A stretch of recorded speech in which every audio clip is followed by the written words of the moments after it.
করেছে, গাছে টানিয়ে তাকে উলঙ্গ করে পেট্রোল ঢেলে 2 থেকে 3 ঘন্টা এভাবে নির্যাতন করে তাকে হত্যা করেছে। কোথায় আপনার পুলিশ বাহিনী, কোথায় আপনার র্যাব, কোথায় আপনার সেনাবাহিনী?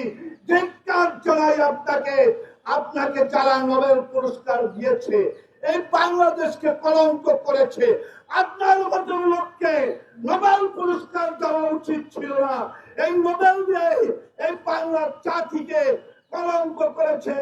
আপনি মানুষের প্রাণ নিতে এসেছেন, আপনি আর কোন প্রাণ নেবেন না।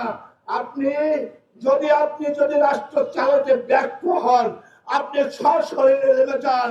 প্রধান উপদেষ্টাকে আজকে বলতে চাই, আমরা কোথায় ভালো চললাম? আমাদের জীবনের নিরাপত্তা কি? শুধু হিন্দু নয়, যারা কর্ম করে খায় তারা রাস্তা হাঁটতে ভয় পায়। আমার মা রাস্তা হাঁটতে ভয় পায়, আমার বোন রাস্তা হাঁটতে ভয় পায়। কেন জানেন?